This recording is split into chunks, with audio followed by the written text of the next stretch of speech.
tidak dinikmati, maka Allah Subhanahu wa taala menjanjikan ancaman bagi orang-orang yang tidak mensyukuri nikmat yang Allah berikan. Ibu bapak yang dirahmati Allah Subhanahu wa taala, maka dari itu untuk kita bisa meraih keberkahan yang Allah janjikan, maka selain ketaatan yang kita lakukan, ketaatan yang bisa kita jalankan, kemudian ketaatan itu jadikan sebagai bagian dari syukur kita kepada Allah Subhanahu wa taala, sebagaimana disampaikan oleh Rasulullah SAW bahwa ketaatan yang paling nilai tingginya di sisi Allah Subhanahu wa taala adalah ketaatan yang dilandasi dengan kesyukuran kepada Allah Subhanahu wa taala. Rasul menyampaikan afala akunu abdan syakur. Itu adalah ketaatan yang paling tinggi, karena ketaatan yang dilaksanakan itu ada yang dilaksanakan semata-mata karena melaksanakan kewajiban aja. Kalau dalam bahasa Sunda istilahnya nyuparkeun kewajiban. Jadi cukup nyuparkeun kewajiban, itu ketaatan yang dilaksanakan. Kemudian ada ketaatan tingkat 2 yang dilaksanakan untuk mendapatkan tambahan. Maka dari kewajiban yang dilaksanakan ditambah dengan sunat-sunat yang mampu dilaksanakan, itu mendapatkan tambahan. Tapi ketaatan yang paling utama adalah ketika ketaatan dilakukan dilandasi dengan kesyukuran kepada Allah Subhanahu wa taala yang telah memampukan kita melaksanakan ketaatan. Itu adalah anugerah yang luar biasa. Maka dari itu mari kita sama-sama jaga kesyukuran kita kepada Allah Subhanahu wa taala agar sekecil apapun kebaikan yang kita lakukan menjadi sababiah kita ditambah-tambah keberkahan oleh Allah Subhanahu wa taala. Mudah-mudahan sampai hari ke-6 ini seluruh ibadah saum dan seluruh aktivitas kebaikan yang kita laksanakan semuanya menjadi amal soleh yang diterima oleh Allah Subhanahu wa taala. Mungkin itu yang bisa saya sampaikan, mudah-mudahan ada manfaatnya. Wassalamualaikum warahmatullahi wabarakatuh. Waalaikumsalam warahmatullahi wabarakatuh. Terima kasih yang terhingga pada Pangersa Kiai Haji Iwan Muhammad Zain, salah satu pimpinan pondok pesantren di Mangunreja Tasik Malaya dan juga salah satu pengurus pondok pesantren Cintawana di Singapura. Hadirin jamaah PSBB rahimakumullah. Baik, selanjutnya untuk pemateri yang kedua yaitu guru kita pimpinan level Fides, direktur utama yaitu Dr. Kiai Zain Nuropik LCM Hum. Dan diingatkan lagi kepada hadirin jamaah PSBB yang belum mengisi 10 tentang hal kesyukuran, mohon untuk segera diisi dan disampaikan ke admin Fides. Dan bagi yang baru gabung, kami alhamdulillah aturkan terima kasih dan selamat bergabung di kajian PSBB, peningkatan spirit belajar bersama. Baik hadirin jamaah sekalian, 3 poin yang harus diingatkan tadi tentang kesyukuran atau semakin bertambah syukurnya. Yang pertama adalah jelas dalam Al-Quran surat Ibrahim ayat 7, energi kesyukurannya itu sangat jelas dan tegas. Yang kedua poinnya adalah dengan kesyukuran hidup semakin berkah. Dan yang ketiga adalah tadi kesyukuran itu akan menimbulkan ketaatan tingkat tinggi. Nah itu mungkin 3 poin yang harus kita betul-betul tancapkan di dalam hati kita dengan selalu bersyukur. Baik Bang Arsa, Kiai Haji Dr. Zain Nuropik LCM Hum sudah siap di tengah-tengah kita. Untuk itu dengan segala kedengaran suaranya Ustaz? Kedengaran suaranya? Jelas. Alhamdulillah. Ada request Ada Iya. request kita dengerin dulu lagu Spides biar lebih segar. Oh ya, mangga. Mangga, Tafadhol. Bang Silakan, Hendy langsung. ditayangkan dulu. Tanda Silakan. kesyukuran bulan kemarin kita dapat lagu baru ini, lagu baru Spides ya, Iya, mangga. dari Al Mukarram Ustadz Mohai. Habis terus di apa? Siap, Suaranya Padi. nggak Hendy? Tanda suaranya nggak masuk.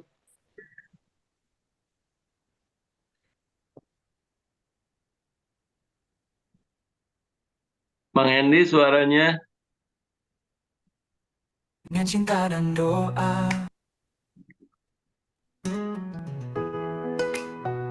Ya, silakan dinikmati dulu.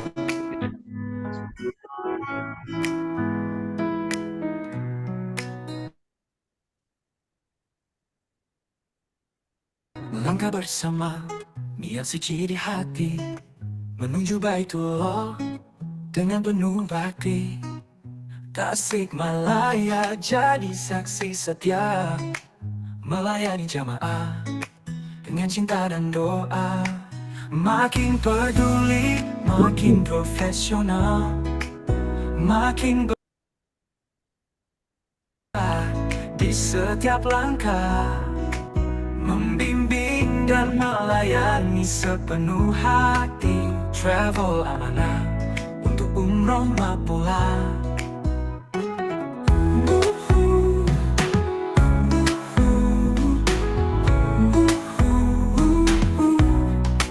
Dari Nusantara hingga penjuru negeri, kami hadir setia, tak henti memberi. Keikhlasan kami tiada terbatas, demi haji mabrur berkah yang luas. Kami di sini menemani perjalanan, menggapai ridhonya, raih impian. Dengan Spides tenang dan damai, menuju Baitullah, cahaya yang nyata.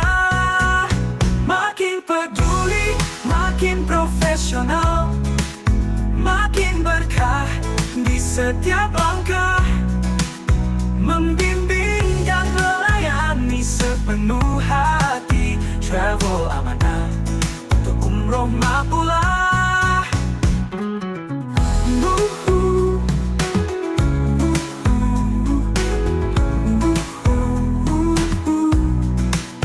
Dari Nusantara hingga penjuru negeri, kami hadir setia, tak henti memberi.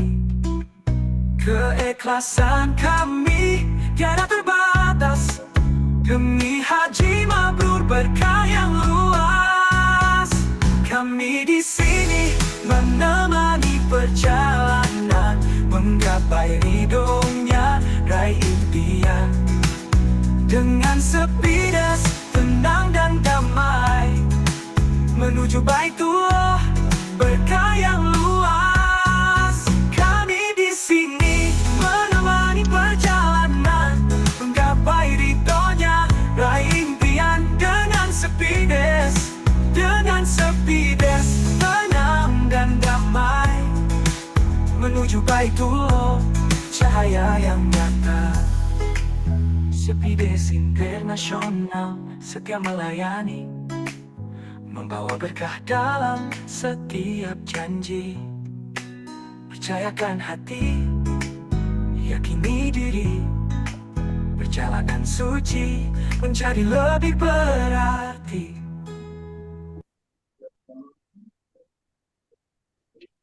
Masya Allah, luar biasa ya. Pagi hari ini kita betul-betul disuguhkan oleh keindahan yang luar biasa. Kalimat yang menarik dari Abi Mohai ini adalah kalimat makin peduli, kemudian makin berkah. Itu menjadi tagline kita pada baik, bismillahirrahmanirrahim. Assalamualaikum warahmatullahi wabarakatuh. Alhamdulillah, adada khalqihi wa ridha nafsihi wa zinata arshihi wa midada kalimatih. Alhamdulillah ya Hanan ya Manan. Alhamdulillahi ala kulli ni'am, alhamdulillahi ala kulli hal. Alhamdulillah, alhamdulillah, alhamdulillah. Ibu dan Bapak yang dirahmati Allah Subhanahu wa taala, kawan-kawan Spides dan terutama host kita Ustadz Anwar, kemudian narasumber kita Pak Kiai Haji Iwan Muhammad Zain yang telah menyampaikan pesan dari Al-Quran yang sangat dahsyat dan itu merupakan grand teori dalam kehidupan kita, merupakan teori besar yang Allah kasih bocoran dari Al-Quran, surat Ibrahim ya tadi, wa idh ta'adzana rabbukum la in syakartum la azidanna.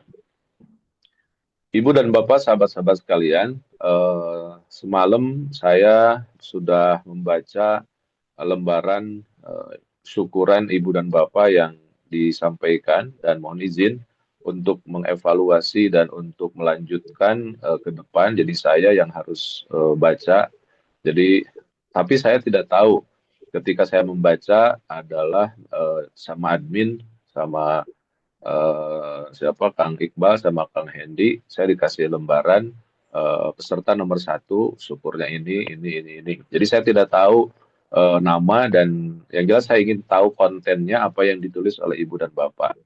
Dan luar biasa ketika saya membaca satu persatu dari lembaran itu nggak terasa bahwa air mata ini mengalir. Kenapa? Karena narasinya sesuai dengan kontur alam ataupun juga suasana alam raya yang memang menjadi sebuah tempat di mana kita hidup. Bahwa ketika kita membaca energi kesyukuran, itu terasa lebih damai. Dan coba kita baca narasi berita penemuan KPK, kemudian berita-berita keluhan yang lain, itu akan beda suasana dan juga narasinya.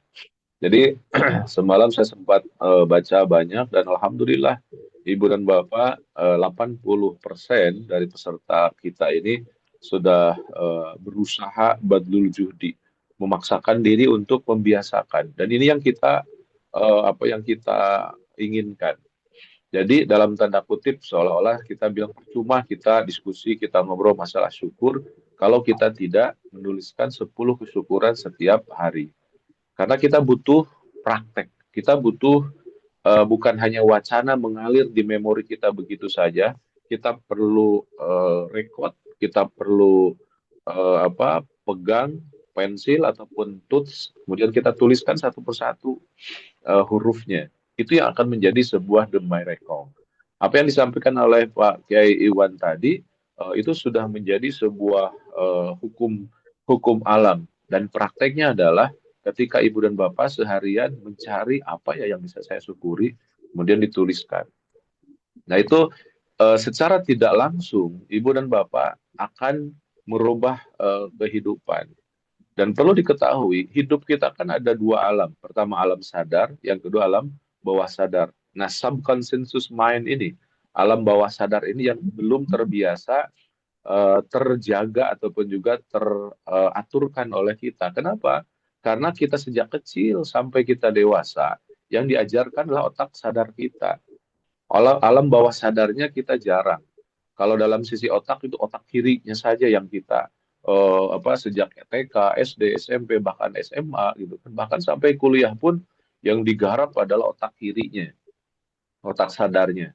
Dan itu ternyata Ibu dan Bapak kekuatannya hanya 12% saja. 88% itu kekuatannya di bawah sadar. Dan ada garis yang memisahkan antara alam sadar dan alam bawah sadar, namanya reticular activating system. Nah, ketidakmampuan orang menembus garis reticular activating system inilah itu hidupnya akan jomplang. Hidupnya akan miring-miring. Kalau bahasa Kiai siapa As'ad itu beleng-beleng. Jadi hidupnya akan beleng-beleng. Kalau bahasa kalau bahasa Gunung Halo naon Ustaz Anwar. Hidup Liar, karena liar, kada lieur kita. liaran. Kenapa? Karena alam kehidupan ini yang penuh alam universal ini kita hanya hadapi dengan kekuatan yang 12% saja. Maka tidak akan kuat. Salah kita kalau dalam buku Magnet Rezeki itu saya tuliskan kita tidak pandai menambahkan daya. Jadi untuk kita mendapatkan energi yang besar, salah satunya apa? Tingkatkan dayanya. Baru saja kemarin saya ditelepon sama istri saya. Ini kunaon cenah masak iya, terus listrik kan jepret wae, jepret gitu kan, tidak berfungsi. Nah, salah satu langkah yang paling utama apa? Gampang, tingkatkan dayanya. Karena masyghul kita, kegiatan kita yang sebegitu banyaknya, itu butuh kapabilitas yang tinggi. Kalau kapabilitas hidup kita cuma di angka 8, kemudian ritme kehidupan kita di angka 12, apa yang terjadi? Ya ngejepret. Maka untuk tidak ngejepret gitu kan, salah satunya adalah tambahkan dayanya. Jadi daya di dalam kehidupan kita itu harus ditinggikan. Nah, salah satunya adalah coba kita mulai belajar, coba kita mulai lihat apa yang disebut dengan alam bawah sadar, subconscious mind. Ibu dan Bapak, sahabat-sahabat sekalian, hal ini di dalam Al-Quran sudah digambarkan. Sanurihim ayatina fil afaqi wa fi anfusihim. Afala tubsirun. Kata Allah, aku akan perlihatkan kepada engkau sesuatu kekuatanku fil afaq. Afaq itu alam raya. Wa fi anfusihim, dan dalam diri kita. Jadi afaq itu yang luar biasa. Afaq itu kan alam raya. Alam raya itu kita di bumi sekarang. Kemudian dari satu tata surya. Kemudian tata surya itu dalam satu hegemoni satelit ya, Bima Sakti. Kemudian dalam super cluster, dalam sebuah nebula. Itu ada satu alat namanya satelit bintang Hubble. Itu yang telah teridrok alam raya ini, bentuknya ataupun juga pusarannya ada yang disebut dengan black hole. Black hole itu adalah putaran seluruh alam raya. Itu yang teridrok oleh satelit bintang Hubble saja. Diameternya dari ujung ke ujung yang baru bisa dideteksi oleh buatan manusia itu 100 miliar tahun cahaya. Diameternya dari ujung ke ujung. Ini ya baru yang teridrok saja oleh satelit bintang Hubble, belum yang belum teridrok itu mungkin berjuta kali lipat. Tapi yang baru teridrok oleh satelit bintang Hubble saja itu diameternya sampai 100 miliar tahun cahaya. Kecepatan cahaya itu kan satu detiknya berapa? 30.000 kilometer per detik ya kan. Ini cahaya yang sebegitu luar biasa. Maka ketika Isra Mi'raj, Rasulullah dari Makkah ke Palestina itu kan cuma 1.500 kilo. Rasulullah menggunakan kecepatan cahaya. Kecepatan cahaya itu cuma 1 menitnya 3.000 kilometer, berarti kan cuma setengah detik. Jadi pantas kalau Rasulullah berangkat dari minal Masjidil Haram minal Masjidil Aqsa itu setengah detik saja selesai. Kenapa? Karena menggunakan cahaya. Kita ketahui kendaraannya kendaraan dari cahaya, buraq. Buraq itu kan dari bangsa malaikat, dari cahaya, ditemani oleh Jibril. Jibril itu adalah malaikat. Nah, ada proses perubahan jasad fisikly Rasulullah dari jasad fisik ke jasad cahaya. Maka ketika sebelum Isra Mi'raj itu dibersihkan hatinya, diproses dulu gitu ya. Diproses untuk apa? Perubahan dari jasad fisik menjadi cahaya. Setelah Rasulullahnya siap, kendaraannya kendaraan cahaya yaitu buraq, ditemani oleh Jibril, makhluknya cahaya, kemudian melakukan perjalanan yang cuma 1.500 km, setengah detik itu selesai. Jadi 2 menit, 3 menit kembali lagi dia sudah selesai. Apalagi ini ke Sidratul Muntaha. Dan ketika di Sidratul Muntaha kan Jibril tidak kuat, hanya Rasulullah yang dikuatkan oleh Allah Subhanahu wa taala. Jadi lebih dari cahaya. Maka kalau ada istilah nurun ala nur, bahwa nur Muhammad itu betul-betul itu dalam proses Isra Mi'raj bisa kita lihat. Nah, kembali Ibu dan Bapak ke dalam kehidupan keseharian kita, bahwa tagline-nya kan hari ini kita berbicara tentang sesuatu hal yang semakin kita bersyukur akan semakin bertambah. Nah, dari sisi teoritis ke dalil naklinya tadi sudah kita gambarkan bahwa Allah Subhanahu wa taala dengan jelas menyimpan, dengan jelas menteorikan sebegitu indahnya. Maka sebenarnya kalimat tadi sangat benar kalau istilahnya Bang Haji Roma itu bilang, yang kaya makin kaya, yang miskin makin miskin. Itu salah satu gambaran dari wa in ta'adzana rabbukum la in syakartum la azidannakum. Kenapa sih orang kaya itu tambah kaya? Karena orang kaya itu ibu bapak setiap hari berpikirnya bagaimana meningkatkan omset, bagaimana aset, bagaimana saya sih nggak mau dikatakan miskin, maka saya harus kaya. Nah, berpikirnya harus kaya, jadi kaya. Karena apa? Karena berpikir dia fokusnya adalah kaya. Kalau bahasa Randa Birne dalam The Secret itu, teorinya The Law of Attraction, dia alam ini akan bersekongkol menjelmakan apa yang dia pikirkan. Jadi kalau seseorang berpikirnya kaya, pasti kaya. Nah, problemnya adalah ketika kita kurang, ketika kita sakit, ketika kita tidak nyaman, itu yang harus kita lakukan. Artinya, walaupun kita miskin, walaupun nggak punya sesuatu, hilangkan itu, gantikan dengan posisi bahwa kita merasa kaya, merasa nyaman, termasuk sakit, merasa sehat. Karena itu yang akan menarik alam raya ini. Jadi gambarannya ke sana. Kita akan merasakan indahnya hidup ini dari mana? Ya dari persepsi kita. Tapi kalau kita merajuk, kalau kita mengeluh, kalau kita menyalahkan orang, wah sudah, itu alamat kita menjadi miskin. Ini saya begitu gara-gara teman saya ini begini-begini. Ini saya begini gara-gara terus saja mencari kambing hitam. Seolah-olah kita sedang menarik sesuatu hal yang kita pikirkan.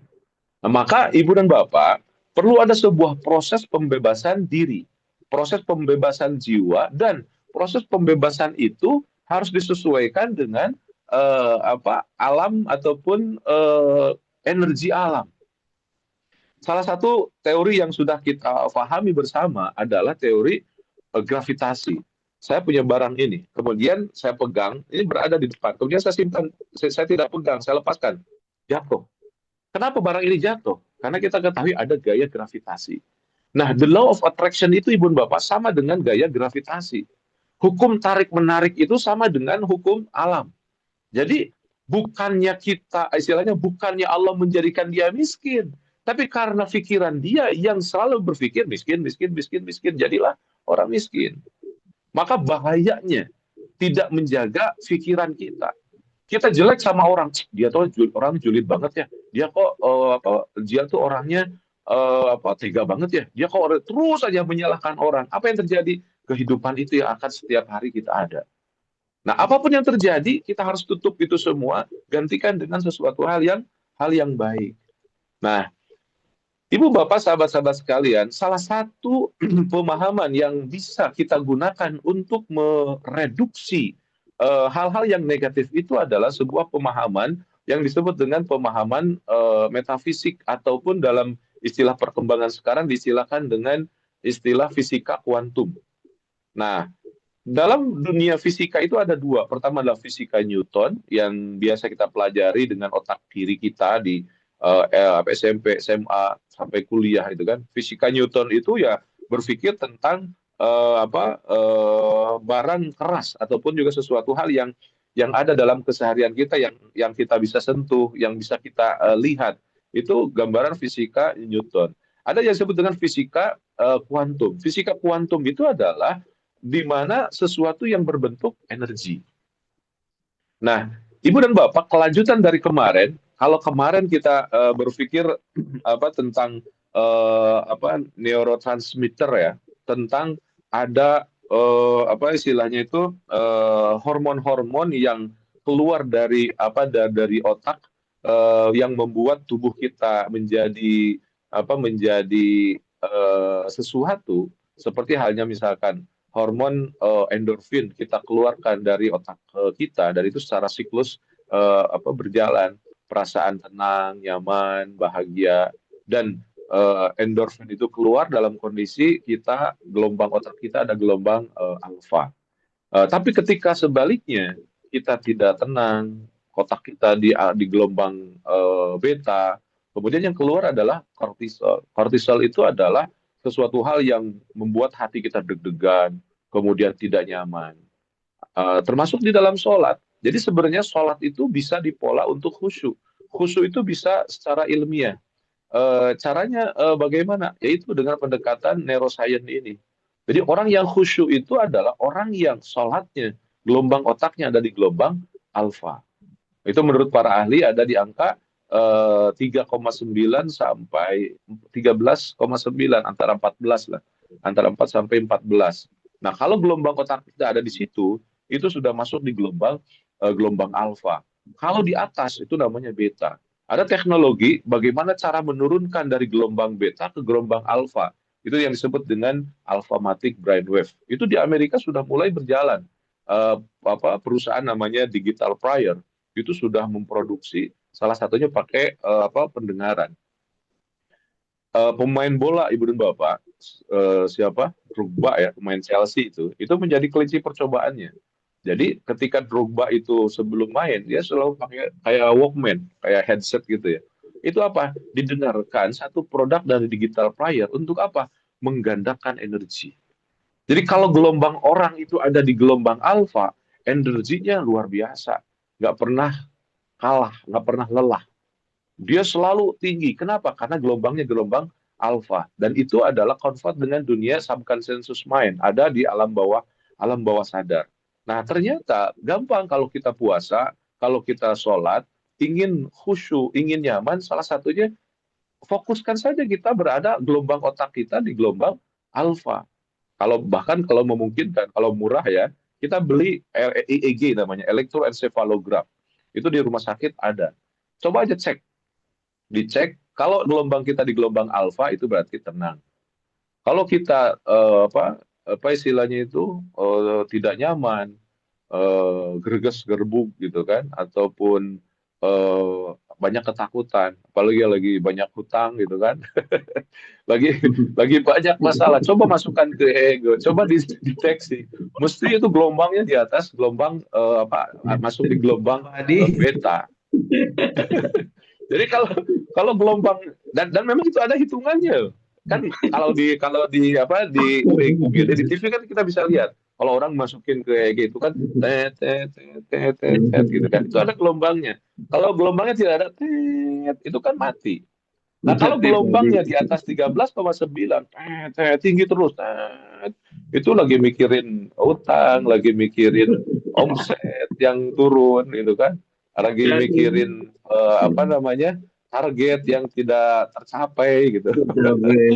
Akhirnya dunia confused, pikiran kita confused. Nah, salah satunya menurut pendekatan ilmu tadi, masukin saja ke gelombang alfa. Nah, kalau dari telinga itu ada, saya punya satu produk ya, namanya Natural Abundant. Saya beli dari Digital Prior, dan itu saya gunakan untuk training. Kalau training spiritual journey ataupun manasik kolbu, kadang-kadang sering saya coba kalau suasananya lagi mendukung. Jadi suara san itu kayak Ibu Bapak, kayak suara apa? Suara air, gemericik air. Itu memola gelombang otak kita dari gelombang beta ke gelombang alfa.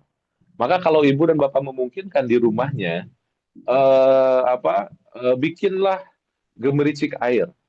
Maka saya bikin di rumah itu ada kolam, airnya gemericik.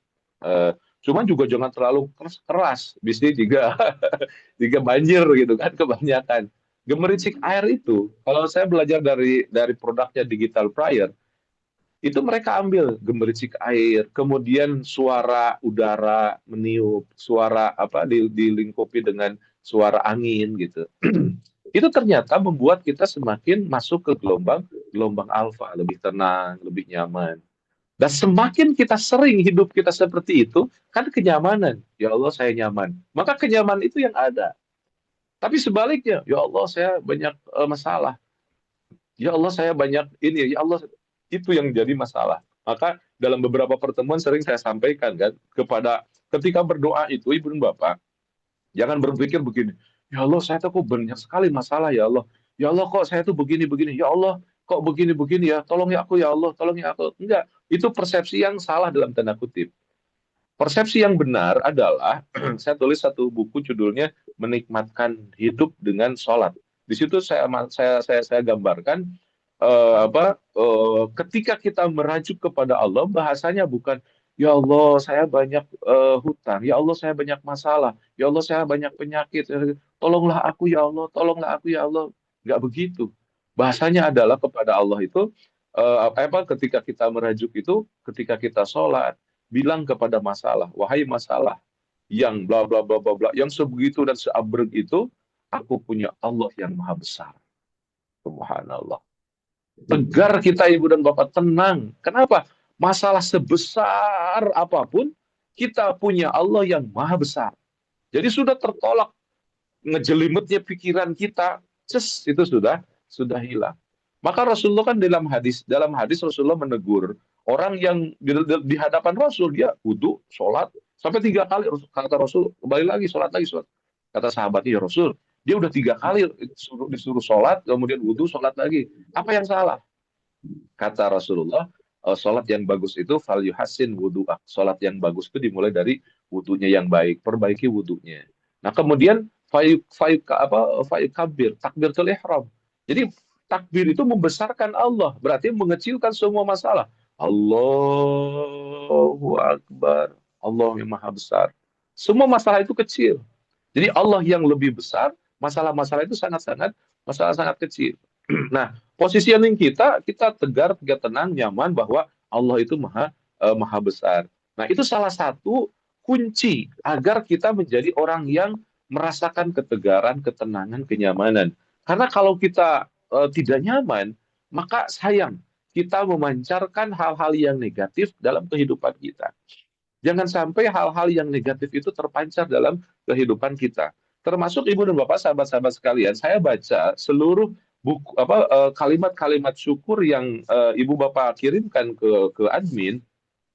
Ada satu hal yang ingin saya gambarkan ataupun saya ulas. Ada beberapa, mohon maaf kalau misalkan terjadi pada ibu, tapi terus terang aja, ketika saya baca lembaran syukur ibu dan bapak, terus terang saya tidak tahu namanya. Jadi saya dari tim hanya melihat dan hanya membaca saja untuk menganalisa. Ibu bapak dalam menuliskan kesyukuran itu, misalkan begini, ya Allah, hari ini saya bersyukur kepada Engkau karena bla bla bla bla bla gitu kan. Nah ada yang masih menuliskan dengan kalimat negasi. Kalimatnya begini, ya Allah saya bersyukur hari ini tidak stres. Nah, ibu dan bapak dalam dunia subconscious mind, dalam memori bawah sadar kita itu tidak mengenal yang namanya kalimat negasi. Prakteknya begini, ibu dan bapak di jalan ada pelang begini. Di jalan itu tulisannya jangan lirik ke kiri. Ketika ibu dan bapak baca di jalan ada tulisan tolong jangan lirik ke kiri. Apa yang ibu lakukan? Mesti melihat ke kiri. Ya kan? Jadi otak kita ibu dan bapak tidak mengenal kalimat negasi, kalimat negatif. Jadi kalau misalkan jangan lihat kiri, mesti dia otak kita itu melihat ke kiri. Kenapa? Karena otak kita tidak menerima ataupun tidak tahu bahasa negatif. Dan ini bahaya ibu dan bapak. Kalau misalkan ke anak kita, nak jangan bandel ya. Nak jangan bandel. Yang masuk di memori anak itu bukan jangan bandel, tapi apa? Bandelnya. Kenapa ya anak saya tuh begini-begini, padahal saya nggak mau. Lah, kita salah mengeluarkan kata-katanya. Salah satunya jangan dengan kalimat negasi. Oh anak mama yang pintar gitu kan, nanti bangunnya lebih pagi. Jadi kalimat-kalimat negatif itu jangan ada di dalam kehidupan keseharian kita. Kenapa? Karena apalagi anak kecil, Ibu Bapak. Anak kecil itu masih dalam gelombang alfa otaknya. Jadi tergantung kita yang akan mengarahkannya. Maka dalam Al-Quran digambarkan orang tuanya yang yuhawidun wa yunasiron, yang menjadikan Yahudi ataupun Nasrani itu sebenarnya adalah orang tuanya. Jadi orang tuanya itu harus betul-betul mempersiapkan kata-kata termasuk dalam syukur kita. Jadi jangan lagi menggunakan kalimat negatif. Harus menggunakan kalimat positif. Jadi kalimat-kalimat tidak ataupun jangan itu hindari dalam proses menulis kesyukuran. Ya Allah, saya bersyukur tidak malas misalkan. Jangan begitu, ya Allah, saya bersyukur semakin semangat, semakin energik. Jadi jangan menggunakan kalimat-kalimat negasi, karena saya lihat beberapa kalimat ada yang masih menggunakan itu. Kenapa? Itu tadi. Kalau kita fokus kepada ya Allah, saya tuh ingin menghilangkan kemiskinan, saya tuh ingin menghilangkan kemiskinan, maka jadi miskin. Saya termasuk orang yang setuju kalau rumah sakit itu diganti dengan rumah sehat. Jadi rumah sakit itu memang kadang-kadang, bahkan saya secara pribadi, saya datang ke rumah sakit itu malah tambah sakit. Kenapa? Karena energinya juga energi sakit. Alangkah bagusnya kalau diganti dengan rumah sehat. Kemudian kenapa tidak keluar dari kemiskinan negara kita? Karena di kehidupan kita lihat Ibu dan Bapak, saya ngelihat ibu-ibu yang di UMKM ataupun yang biasa kan pakai tabung gas yang warna hijau ya. Ditulis di warna hijau itu saya pernah lihat, atau sekarang masih ada apa enggak, mudah-mudahan sih enggak ada. Dituliskan apa? Gas untuk miskin kalau nggak salah ya. Ada tulisan miskinnya gitu. Itu bahaya. Kenapa? Karena menarik bahwa saya ini orang miskin nih, saya diposisikan oleh pemerintahnya orang miskin. Nah ini namanya the power of word ya. Kata-kata itu membuat kita menjadi sesuatu.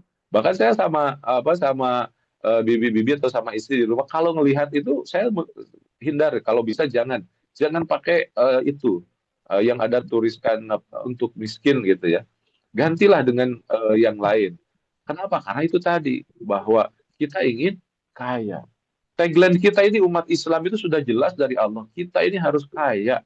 Jadi kalau umat Islam tidak kaya, itu berarti keislamannya ada yang something wrong, ada yang salah. Umat Islam itu harus kaya. Doa dari Rukun Yamani sampai Hajar Aswad ketika di Ka'bah itu adalah, ya Allah, jadikan aku orang di dunia kaya raya, di akhirat masuk surga. Tagline-nya itu, di dunia kaya, di akhirat masuk surga. Rabbana atina fid dunya hasanah wa fil akhirati hasanah. Jadi di dunia itu harus kaya. Kemudian Ibu dan Bapak, yang terakhir nih. Kalau kemarin kan kita berbicara tentang neurotransmitter ya, tentang bagaimana otak kita mengeluarkan hormon-hormon, dan itu yang harus kita pelajari. Oh, ternyata memang begitu. Nah, ternyata Ibu dan Bapak, pengembangan penelitian dari neuroscience itu bukan hanya berhenti di situ. Ada istilah dengan sistem elektromagnetik ataupun energi listrik di dalam tubuh kita, di dalam diri kita, dalam jiwa kita. Dan itu harus kita pahami. Di Eropa itu sekarang sudah berkembang ada teori namanya EFT, emotional freedom technique. Ada teknik pembebasan diri dan pembebasan jiwa. Itu sangat-sangat luar biasa Ibu dan Bapak. Jadi orang-orang di Eropa bahkan di Amerika sekarang sudah menggunakan teori itu, namanya teori EFT. Nah, dalam teori EFT itu ada pendekatan yang sangat-sangat luar biasa. Kalau saya baca di sejarahnya, EFT itu dimiliki ataupun juga dimunculkan oleh seorang fisikawan Ibu dari Perancis. Ada seorang fisikawan dari Perancis, dia orang kaya sekali.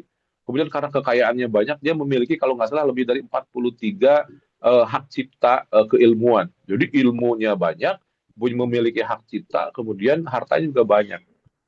Cuman karena memang tidak ada agama yang membuat dia tenang, kemudian dia merasakan sering was-was, sering khawatir. Nah, sedikit-sedikit kekhawatiran setiap hari dikumpulkan menjadi kanker. Dia perutnya eh, karena kecemasan yang berlarut-larut itu asam lambungnya tinggi. Jadi kalau ibu, mohon maaf, ibu bapak, kalau sering sembelit, sakit perut, itu tanda-tanda bahwa ibu bapak terlalu banyak khawatir. Banyak kekhawatiran itu membuat asam lambung kita tinggi. Dan apa yang terjadi dengan si fisikawan itu karena kecemasannya setiap hari, kemudian terus membumbung-bumbung, bahkan kecemasan itu menjadi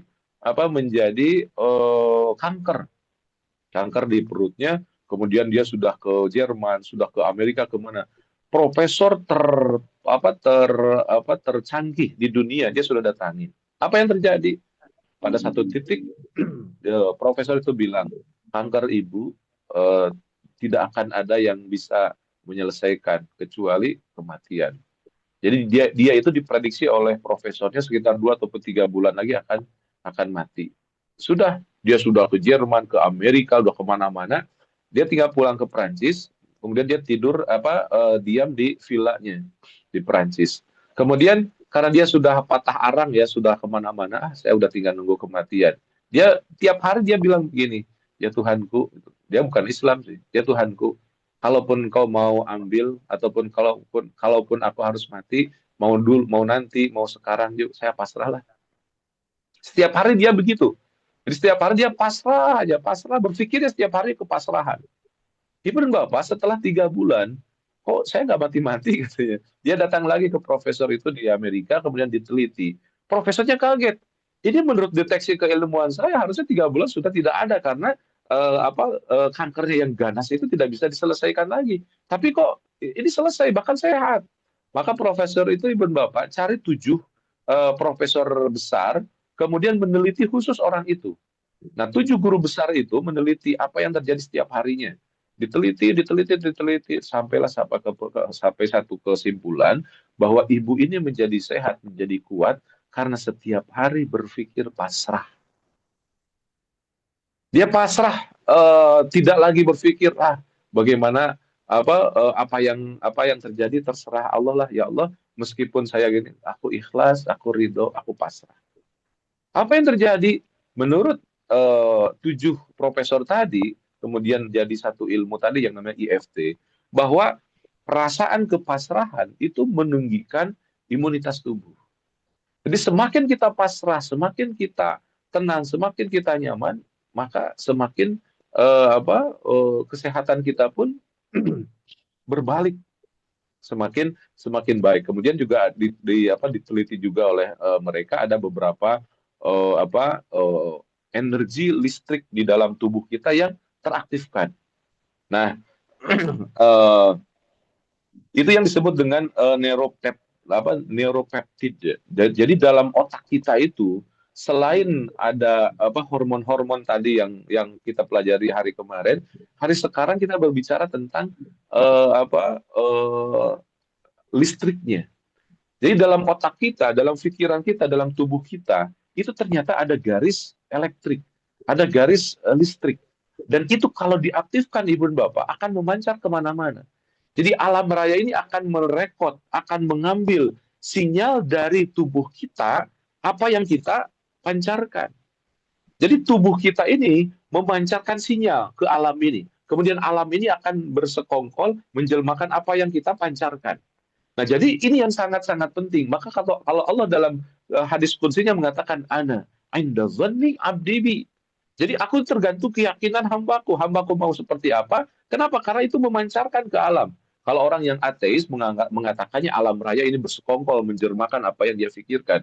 Kalau kita kan umat Islam, Allah itu melihat tergantung keyakinan seseorang. Nah, maka Ibu dan Bapak ini penting sekali. Dan saya praktekkan Ibu dan Bapak bahwa kita itu harus memiliki afirmasi positif dalam diri kita. Kemudian yang paling bagusnya kalau kita aktifkan titik-titik elektronik dalam tubuh kita itu. Dan itu dipraktekkan oleh banyak orang-orang barat. Seperti misalkan ada titik di sini di ubun-ubun.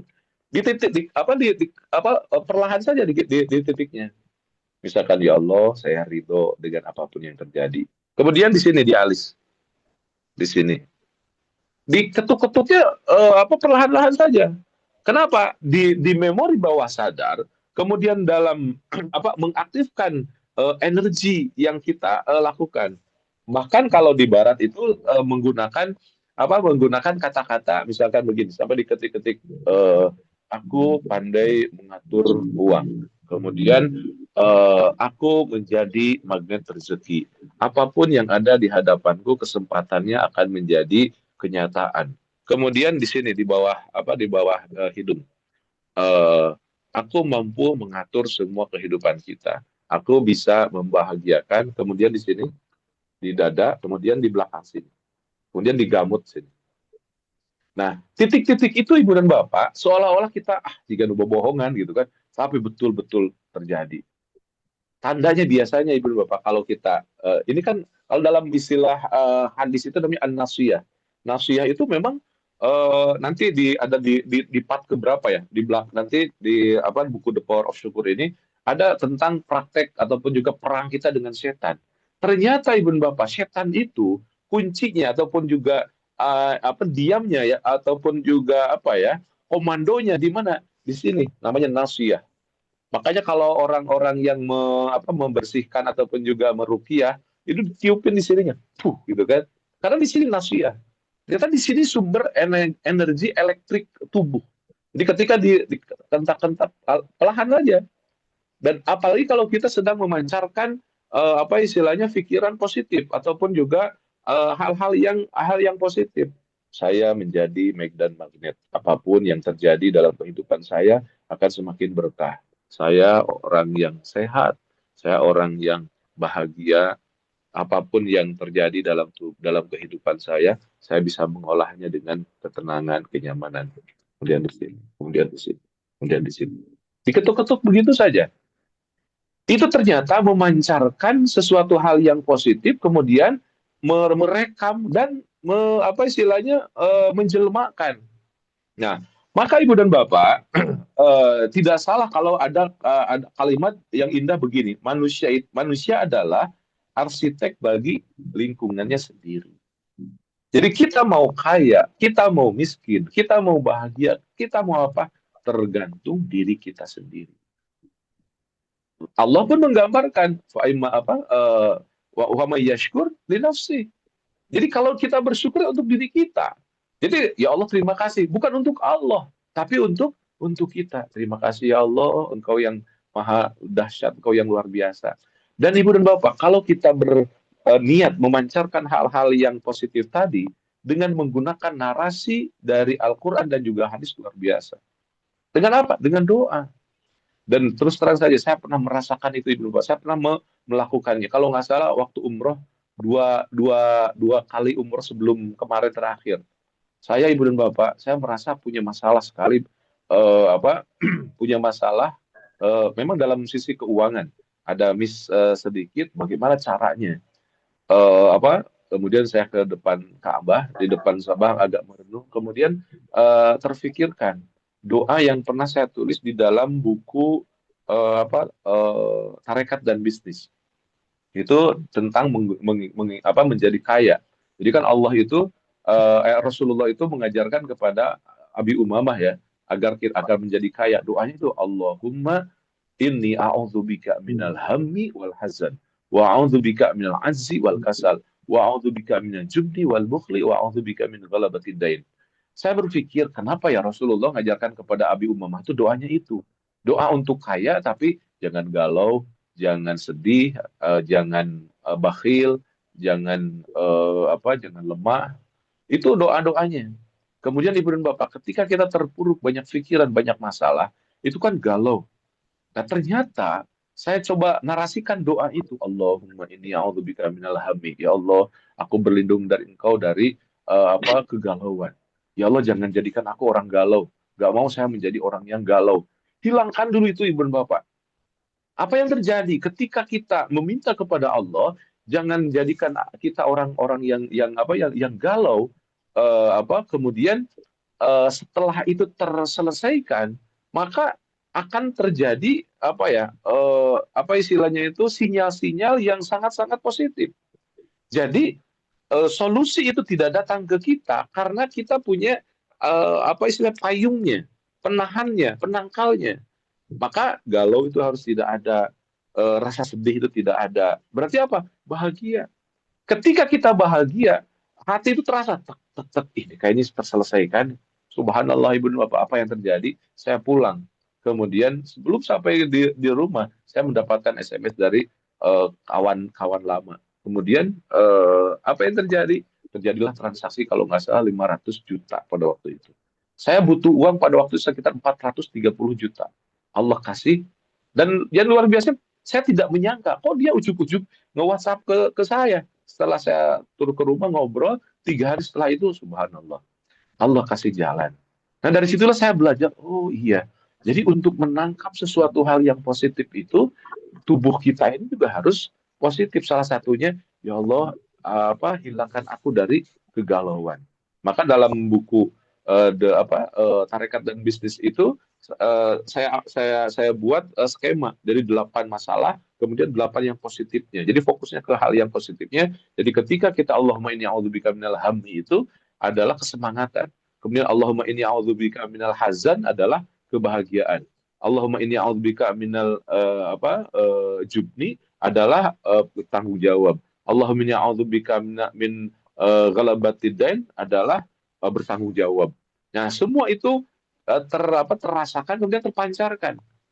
Saya masih ingat terasa waktu itu di musola Hotel Ajiat Al Makarim, kemudian saya repetisi, saya ulang-ulang itu, dan subhanallah terasa ketika saya merasa memancarkan hal yang positif ke alam ini merekod, alam ini mengarahkan, kemudian memberikan solusi dari kadang-kadang min haitsu la yahtasib. Dan memang itu tidak terfikirkan dari saya, kok bisa ya? Kok itu orang sudah lama tidak pernah menghubungi saya, ujuk-ujuk menghubungi, dan dia lagi punya program, masuklah itu barang. Luar biasa. Jadi ibu dan bapak, bahwa ternyata tubuh kita ini bisa ataupun juga harus memancarkan sinyal-sinyal positif. Nah, sinyal-sinyal itu harus diaktifkan, salah satunya di nafsiyah sini, kemudian di pelipis sini, kemudian di sini, kemudian di sini, kemudian di dada. Itu banyak kalau ibu dan bapak di googling. Coba sekarang di TikTok, di YouTube juga banyak afirmasi ataupun juga afirmasi positif atau apalah. Nah, itu intinya adalah mengaktifkan energi magnetis di dalam tubuh kita. Jadi kekuatan tubuh kita ini bisa memancarkan hal-hal yang positif dari sisi energi elektriknya, energi sesuatu hal yang tidak kita lihat tapi menjadi daya tarik. Maka kesimpulannya adalah kita harus hati-hati dalam memberikan sinyal ke alam kehidupan ini. Pantas kalau Rasulullah mengajarkan dengan hadisnya, ketika kita tidur itu setan itu ngaringkus kita dengan 3 ikatan. Ikatan yang pertama itu akan akan keluar ketika kita bersyukur. Jadi ketika bangun tidur, alhamdulillah ya Allah, itu ikatan setan itu lepas. Kemudian yang kedua, ketika kita berwudu, pecat deui. Kemudian yang ketiga, ketika kita sholat. Bayangkan seorang ibu-ibu, istri atau perempuan yang lagi tidak sholat, lagi head misalkan, bangun tidurnya tidak bersyukur, kemudian tidak wudu, tidak sholat. Jadi ikatan setannya makin kuat. Maka harus sering-seringlah berusaha untuk membebaskan itu. Caranya bagaimana? Banyaklah berta'awudz. Ta'awudz itu ada 5. A'udzubillahi minasyaitonirrajim. Dalam narasi hadisnya ya. A'udzubillahi minasyaitonirrajim. Itu yang kedua, a'udzubillahi samil alim minasyaitonirrajim. Yang ketiga, a'udzu biqudratihi a'udzubillahi wa qudratihi min syarri ma ajidu. Yang keempat, a'udzu bikalimatillahi tammati min syarri ma khalaq. Yang kelima, rabbi a'udzubika min hamazati syayatin wa a'udzubika rabbi ayyahdurun. Nah, kita harus minta pertolongan kepada Allah Subhanahu wa taala, salah satunya itu. Nah, itu nanti akan sangat menarik dalam bahasan tentang kita berperang dengan setan, dengan makhluk Allah, dan itu pun masuk di dalam kesyukuran. Kalau nggak salah di part part keberapa ya? Nanti itu sangat-sangat menarik ketika di part ketujuh ya. Di part ketujuh itu meluluh lantakan kekuatan setan. Nanti itu kita akan pelajari, termasuk di dalamnya tentang kalau bahasa dalam dunia Islam yang sekarang lagi populer disebut dengan ruqyah. Jadi meruqyah itu adalah mempersiapkan diri untuk selalu bisa bersyukur. Kenapa bersyukur? Memancarkan sinyal-sinyal positif dari dalam kehidupan kita, terutama dari dalam tubuh kita. Itu Ibu dan Bapak mungkin pagi hari ini yang bisa saya sampaikan. Kalau kemarin kita berbicara tentang satu kerja hormonal, sekarang kita berbicara tentang teori ataupun juga teori elektromagnetik ataupun juga kekuatan listrik di dalam tubuh kita yang merupakan sinyal-sinyal dari biangnya dari otak kita kemudian ke sekujur tubuh kita, dan kita ingin memancarkan hal-hal yang terus positif dalam kehidupan kita. Demikian saya kembalikan kepada Ustadz Anwar. Mohon maaf kalau agak panjang ya kemana-mana. Walafu minkum. Wassalamualaikum warahmatullahi wabarakatuh. Waalaikumsalam warahmatullahi wabarakatuh. Terima kasih yang terhingga luar biasa Ustadz. Apa yang disampaikan hari ini, Masya Allah, tabarakallah. Ada hal-hal yang mungkin tidak disadari bahwa di sekeliling kita ada energi alam semesta. Tadi sudah disampaikan oleh Ustadz bagaimana untuk menarik hal-hal yang ada di sekeliling kita dengan selalu berpikiran positif. Afirmasi-afirmasi yang harus kita simpulkan dalam titik-titik kita bahwa sebenarnya bahwa kehidupan kita ini harus selalu dan selalu berpikiran positif. Karena Allah tadi sudah disampaikan tergantung dari apa yang ada atau sangkaan kita. Kalau kita bersangka baik, insya Allah semuanya akan baik. Kalau kita bersangka kaya, insya Allah semuanya kita akan kaya. Baik sahabat jamaah PSBB rahimakumullah, diingatkan kembali untuk selalu menuliskan tentang kesyukuran. 10 hal yang didapatkan dalam satu hari, silakan jamaah sekalian menuliskan tentang kesyukurannya dan disampaikan kepada admin. Untuk selanjutnya mungkin dari jamaah sekalian ada yang mau disampaikan atau ditanyakan, mangga silakan, masih ada waktu. Silakan Pak Adi atau Pak Awang mungkin bisa berdiskusi di sini. Mangga, tafadhol.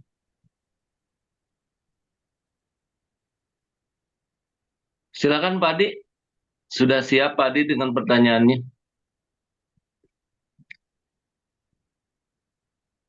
Dibuka itunya, speakernya Pak Adi, mic-nya. Itu ke unmute. Nah, ya, Assalamualaikum warahmatullahi wabarakatuh. Waalaikumsalam warahmatullahi wabarakatuh. Selamat pagi buat semuanya. Buat Ustadz, Pagi semangat. Ustadz Zainur Rafiq tadi disampaikan bersyukur dulu, di Ustadz Iwan juga begitu, bersyukur dulu baru nanti Allah tambahkan. Realisasi konsep syukur, bersyukur dulu baru nanti Allah tambahkan, itu wujudnya bagaimana? Misal begini, ketika kita ingin tambah kaya, apakah bersyukurnya cukup dengan alhamdulillah atau harus dengan sodako atau melakukan hal apa, sehingga nanti kan kaitannya seolah-olah begini, apakah general setiap syukur apapun akan berefek kepada apa yang diharapkan, atau memang ada syukur yang spesifik sehingga nanti akan berefek kepada harapan yang diinginkan. Misal kalau ingin kaya, apakah syukurnya harus sodako atau harus syukurnya harus kerja? Nah gitu maksudnya. Itu mungkin singkat saja. Terima kasih. Assalamualaikum warahmatullahi wabarakatuh. Waalaikumsalam warahmatullahi wabarakatuh. Luar biasa Pak Adi, Masya Allah Pak Adi sangat menyimak dari awal tentang kesyukuran ini. Tafadhol Ustadz, mangga. Luar biasa pertaruhannya kelas dewa ini, yang angkat tangan, power. Dewa Adi. Eh, Pak Iwan, ayo Pak Iwan, tulungan Pak Iwan. Berat. Berat. Oh, jero ya Mas jero Jero, ya. pengalaman hidup. Atur nuhun Pak Adi. Mungkin nanti Kiai Iwan akan menambahkan dari persepsi lain. Memang itu pertanyaan yang luar biasa dan inti dari garapan kita, diskusi kita pada pagi hari ini, yaitu how to-nya. Jadi bagaimana atau juga apa yang harus kita lakukan untuk menjadi orang yang kaya itu gitu kan. Nah, kalau saya mencoba membacakan ya apa yang saya pernah baca, bahwa semua termasuk yang Pak Adi sampaikan juga itu adalah benar, bahwa semuanya diarahkan untuk proses kesyukuran. Nah, minimal Ibu dan Bapak, sahabat-sahabat sekalian, di dalam kesyukuran kita ini kita harus dari dari hal terkecil dulu. Ada 3 hal. Maksudnya terkecil itu kembali ke diri kita dulu. Ada 3 hal dalam potensi diri kita. Pertama adalah pikiran, yang kedua adalah perasaan, yang ketiga adalah lisan. Itu dari hal terkecil dulu ya, step pertama. Pertama pikiran, bahwa pikiran kita itu memang harus kita berupaya menjaga dan meluruskan agar pikiran kita itu berpikir senantiasa berpikir positif. Maka ini yang kalau bukunya Berpikir Besar yang bestseller internasional ya, yang karangan siapa? Dale Carnegie. Mungkin siapapun ketika SD ataupun SMP pernah baca buku itu ya. Judulnya Berpikir Besar. Nah, itu luar biasa. Dan itu buku bestseller internasional. Saya ketika ke Al-Azhar, ada Syekh di Al-Azhar namanya Syekh Muhammad Ghazali. Syekh Muhammad Ghazali itu mengarang satu buku, judulnya Jadid Hayatak, Perbaharuilah Hidup Engkau. Dalam Jadid Hayatak itu beliau mengatakan, buku ini 100% adalah buku karyanya Dale Carnegie tentang berpikir besar. Nah, berpikir besar itu memang dimulai pikiran-pikiran kita harus fokus pada pikiran yang besar. Maksudnya berpikir besar itu berpikir hal-hal yang positif. Berpikir tidak terlalu menyibukkan diri dengan pikiran-pikiran negatif, tidak berpikir tentang kesalahan-kesalahan orang, tidak berpikir tentang hal-hal yang negatif. Kalau hal-hal yang negatif dia berusaha untuk menghindar. Itu dari sisi pikiran. Kemudian yang kedua adalah dari perasaan. Perasaan kita pun harus berusaha untuk masuk ke dalam hal yang positif. Jadi dipositifkan dulu, berusaha maksimal. Jadi kalau mungkin saya idealkan, ada satu momen, waktu, dan bahkan tempat tidak apa-apa di ruangan rumah kita, satu tempat untuk mengolah rasa, mengolah energi rasa itu. Ketika, dan memang kita rasakan bangun tidur Ibu dan Bapak, kalau kita tidak bersyukur, rasa ini kok begini ya. Nah itu kadang-kadang kita butuh segera mengalihkan perasaan itu sehingga rasanya itu akan terasa semakin menjadi rasa yang positif, menjadi negatif. Jadi pikiran pun diarahkan, kemudian juga rasa. Yang ketiga adalah lisan. Lisan pun kita harus hati-hati. Ketika lisan keluar kata-kata itu kan rangkaian dari apa yang ada di dalam. Maka kalau kata Agim itu kan analoginya menarik sekali. Kalau kita lihat orang, apa yang keluar dari poci gitu, dari teko, misalkan itu kopi kah ataupun teh kah, itu mesti di dalamnya seperti itu. Kalau keluarnya kata-katanya pedas terus gitu kan, itu mesti di dalamnya semuanya pedas. Dan itu harus dibebaskan dulu ketika kita ingin menjadi orang yang kaya. Jadi kaya ini kan perlu dimaknai ya, kaya yang didefinisikan oleh Rasulullah kepada Abi Umamah dengan doanya Allahumma inni a'udzubika minal hammi wal hazan wa a'udzubika minal anzi wal kasal wa a'udzubika minal jubni wal bukhli wa a'udzubika min ghalabatid dain wa qahrir rijal. Ada 8 masalah yang harus kita terbebaskan, kata Rasulullah kepada Abi Umamah, sehingga dia menjadi orang yang kaya.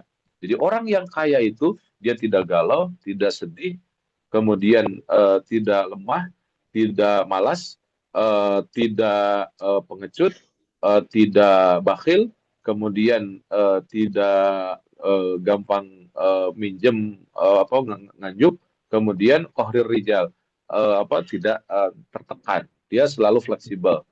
Nah, delapan asnaf itu kalau kita arahkan ke dalam tujuan utama Rasulullah ngasih doa itu kepada Abu Umamah, kan seolah tidak nyambung. Abi Umamah itu lagi banyak hutang, Abi Umamah itu lagi terpuruk. Kok doanya adalah tegarkan, tenangkan, nyamankan, bahagiakan gitu. Ternyata itu menjadi sebuah daya tarik. Kalau hatinya sudah kaya, maka kehidupannya akan kaya. Itu yang disebut dengan dalam bahasa hadis ghina an-nafs, kaya hati. Kan banyak duit juga kalau hatinya tidak kaya juga tidak akan nyaman. Nah, itu dari apa istilahnya, dari hal yang terkecil, yaitu diri kita. Nah, kemudian masuk ke yang kedua, itu teori lain ataupun juga langkah lain, termasuk misalkan kita bersedekah itu akan menjadi kaya. Itu memang ada teori lain, artinya kalau kita mengabdi maka kita akan mendapatkan, kalau kita memberi maka kita akan mendapatkan. Jadi ada beberapa langkah-langkah, termasuk misalkan dengan bersedekah kita akan menerima itu dengan dalil lain ataupun juga arahan lain, setelah kita membebaskan diri, membebaskan jiwa, membebaskan lisan kita, baru actionnya itu. Jadi apa istilahnya, kalau bagi saya langkah pertama, bebaskan dulu dari penyakit-penyakit memancarkan hal yang tidak baik. Saya itu dengan 3 itu, perasaan, kemudian pikiran, kemudian lisan. Dan yang kedua barulah actionnya. Dan itu kita sepakat bahwa siapa yang banyak memberi dia akan menerima. Jadi tidak salah sebenarnya teori yang dilakukan oleh misalkan guru kita Ustadz Yusuf Mansur misalkan, untuk menarik sebuah kebaikan itu dengan bersedekah. Cuma problemnya adalah ikhlas nggak kita. Kalau kita tidak ikhlas, kita keluarin semuanya, ya percuma juga gitu kan. Nah, maka jangan terlalu banyak main di di kata-kata saja. Jadi kenyataannya pun harus kita lakukan. Bahkan kan kesedekah itu kalau etikanya dalam hadis lain Rasulullah mengatakan kalau kita bersedekah dengan tangan, kalau bisa kirinya jangan diketahui. Nah, itu salah satu arahan juga, bahwa kalaupun kita terlalu memblow up nih, saya mau kaya nih, saya mau bersedekah gitu kan, itu juga rawan gitu kan. Bukannya tidak baik, sama rawan, karena yang nama ikhlas kan tergantung kita. Kita bisa merasa lebih ikhlas ketika misalkan kita di blow up oleh media, karena kita berniat ingin menjadi contoh bagi yang lain misalkan. Itu kenapa tidak? Karena urusan ikhlas itu urusan hati kita dengan Allah. Bahkan kata Syekh Athaillah Iskandari dalam Al-Hikamnya, kalaupun kita mengatakan bahwa saya nggak mau, kenapa nggak mau, takut dibilang riya, itu sudah riya gitu kan. Saya mah nggak mau tampil, kenapa takut dibilang riya, itu juga sudah memperlihatkan bahwa dia itu orang riya gitu. Artinya riya itu bukan berarti yang dilihat ataupun nggak dilihat. Yang jelas kuncinya seperti itu. Kalau kita memberi, berarti kita memantaskan untuk menerima. Dan hitungan-hitungan dengan Allah kan gitu. Kita 1, Allah ngasih 10.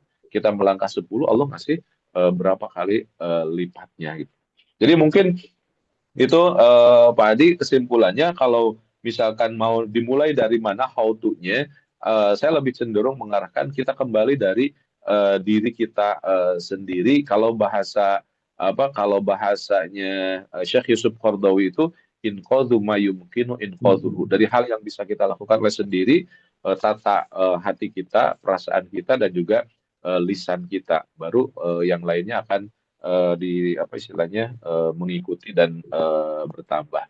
Kembali kepada positioning, bagaimana mempositifkan diri dan tubuh kita, convert dengan alam ini yang memang menarik hal-hal yang positif. Itu mungkin dari saya, Ustadz Anwar. Jika ada dari Ustadz Iwan, monggo dipersilakan dan terima kasih. Terima kasih. Silakan Ustadz Iwan menambahkan.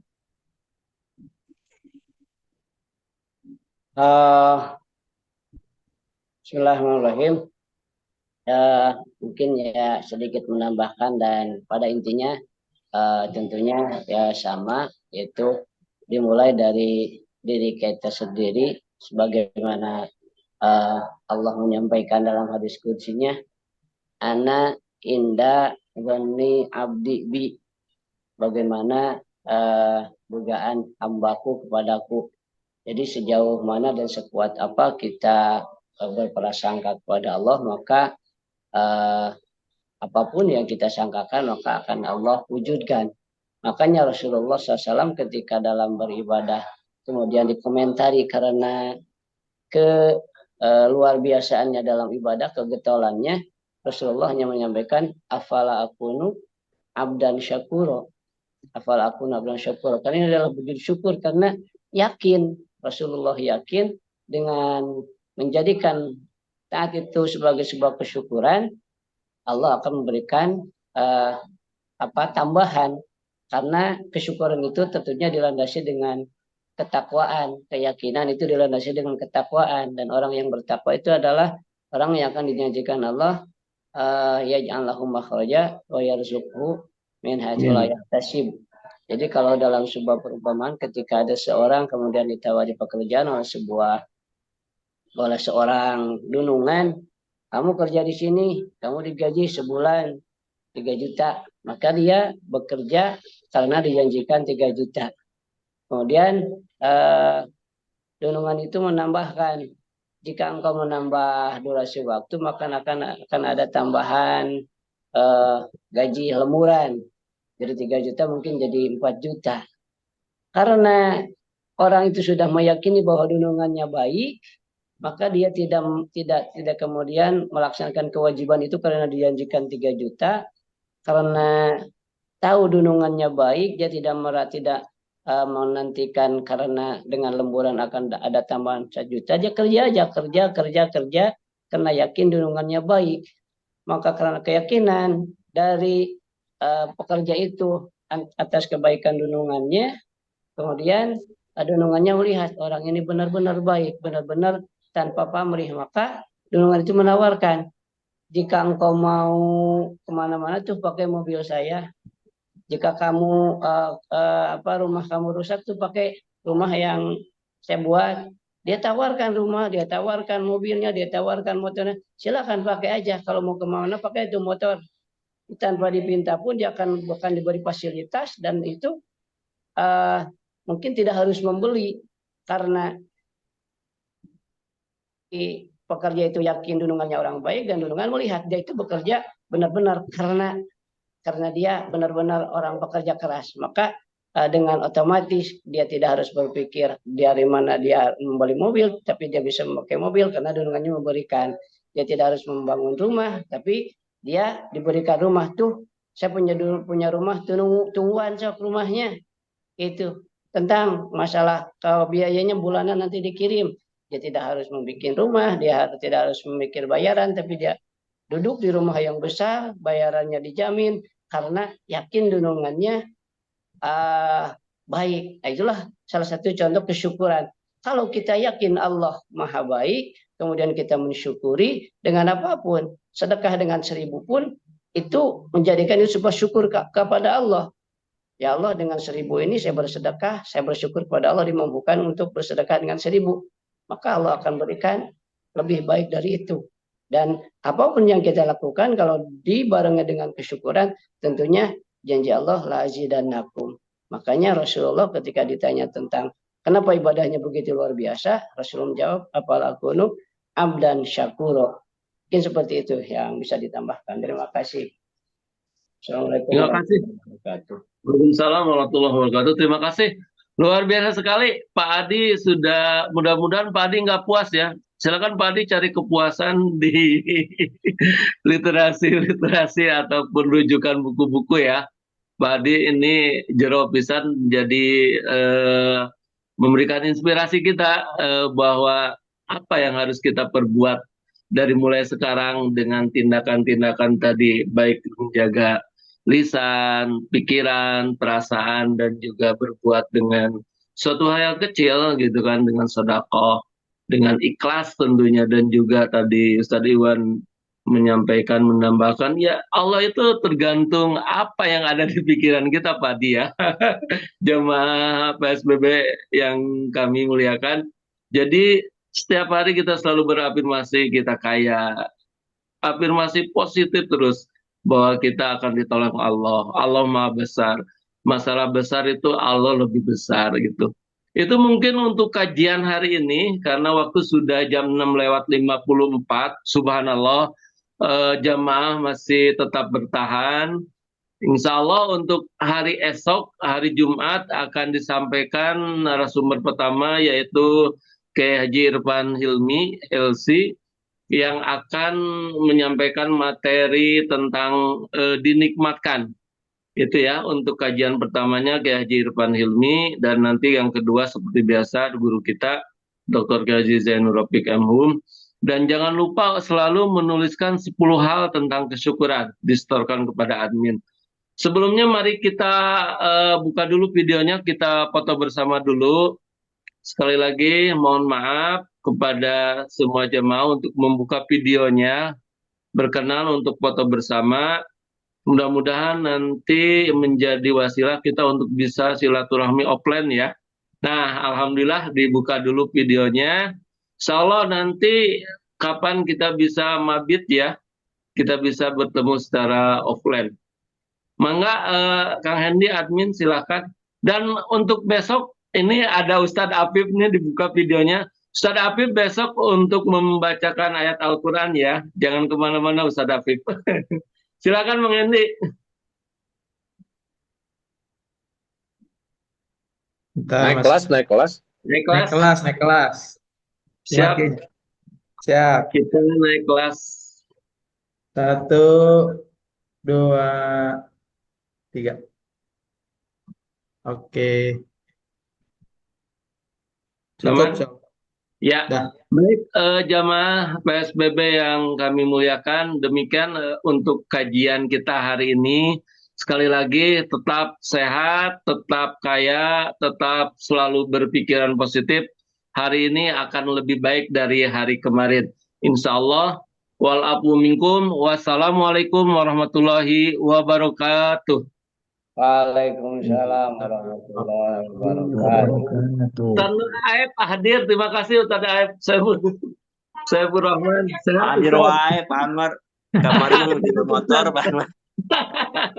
Atur nuhun Ustaz, aduh Ya. masalah. Oh, Hari Rabu ya, Ustaz. Hari Rabu Ustaz. Di seur emutan ya teh dong. Berpikir positif Pak. Nah, eta ada Ustaz. Mangga Wiljan, atur nuhun Ustaz Aep, sadaya. Ira pada bukber ya. Bukber di rumah masing-masing. Pernah bukber virtual Ayo diantosan bukber lohor lah di dia. Nanti aja sekalian mabit Ustaz Adi. Ya, Nanti agendakan untuk mabit lah insya Allah. Ya. Sama jam. Mohon mangga.